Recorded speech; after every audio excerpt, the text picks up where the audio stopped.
Hi, this is Frank James from Toronto, South Dakota. And this week, the Deuel County Commission and Planning and Zoning Board met on Tuesday.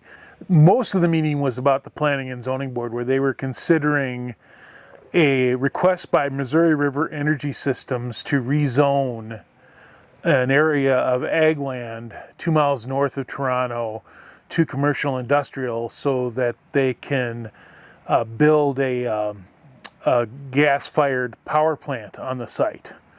The rezoning from ag to commercial industrial is the first step at the county level to getting this built. They would also have to, if this is approved, they would have to come back and ask for a conditional use permit from the Planning and Zoning Board and the Commission. The County Commission heard about 30 minutes of a presentation from MRES, and then members of the public were allowed to give testimony. Hello everyone, my name is Daniel Drown and I live just outside of Toronto. And I believe today is a critical turning point for our county.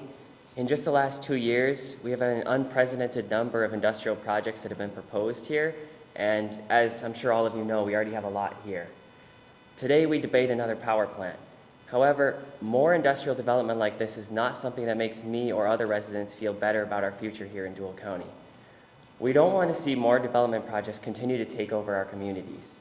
There is a certain point when enough is enough, and I think almost all of us residents believe that point is now. Hi, my name is Sarah Tippler. I'm a born and raised Deuel County resident that moved back here with my young family a few years ago. I'm also a social and behavioral scientist who studies environment and health, as well as structures of healthy communities. I'd like to remind you that we, the people of the community who volunteer to firefight, teach Sunday school, volunteer coach extracurriculars, lead youth programs, donate time and money to our local cancer and fundraising organizations, volunteer to develop and run nonprofit after school and summer care programs for our kids, spend our money to support local small businesses, etc., we can intentionally decide the future of our community without the threat of losing our livelihoods. We can be proactive instead of reactive. Right now, we have the power to do that. My name's Toby Coyle. I own and manage a small tract of land adjacent in the same quarter as the proposed power plant location. I want to thank the Commissioners Board and the MRES for the information presented today. It's not a bad project, it's just in the wrong place.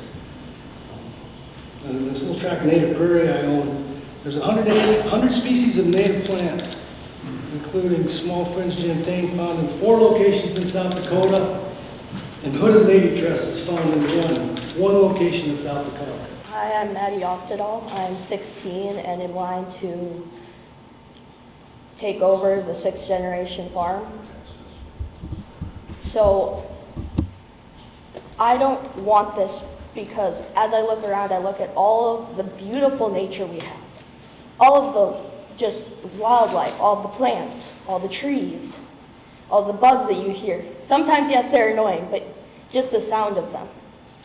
And just a couple days ago, I saw 3 bald eagles just 2 miles north of where this proposed power plant is going. And every time I drive around, I see deer everywhere. Yet this is being put right next to a wetland, where in 1985 we got told, don't farm wetlands. Don't go anywhere near them because of the conservation, to conserve all of these plants, all of these animals, that a lot of them are already going extinct or getting close to there. And I did some research according to an article by The World on July 31st, 2020. The United States has lost more than 11 million acres of farmland to development over the last 20 years. That was in 2020. How many more acres do you think we have lost to development, especially as you look around just Deuel County? As people have pointed out, how many projects have tried to take acres? Yes, it's just 20 acres, but that acres adds up.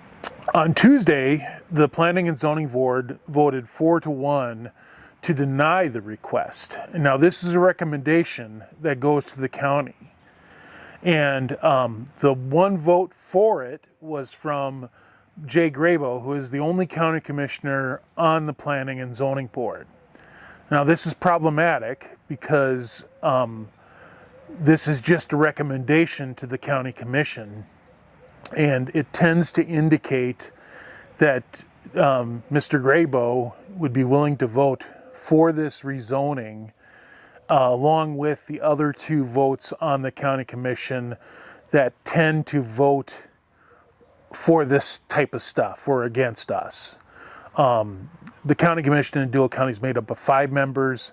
We have 2 votes that normally vote with us or for the people, and we have 2 votes that normally vote against it, and Mr. Grabow is normally the swing vote. In the last couple of things that I've talked about, Mr. Grabow has been a vote in our favor. However, this vote on the Planning and Zoning Board is concerning.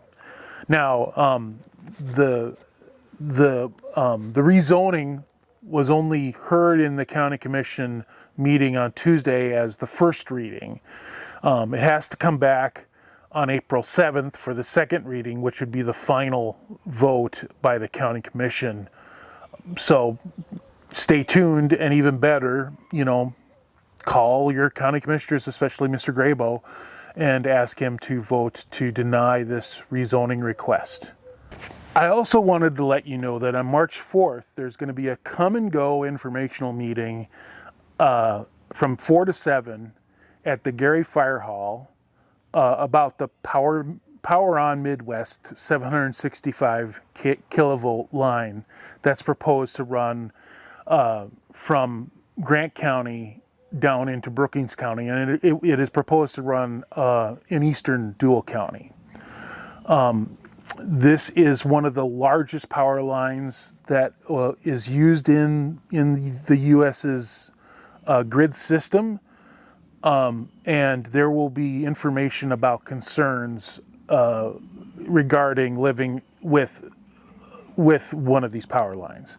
Also at 5:30, there will be a special discussion on eminent domain. Thank you. Stuff is still happening here, so I hope you come back and hear more.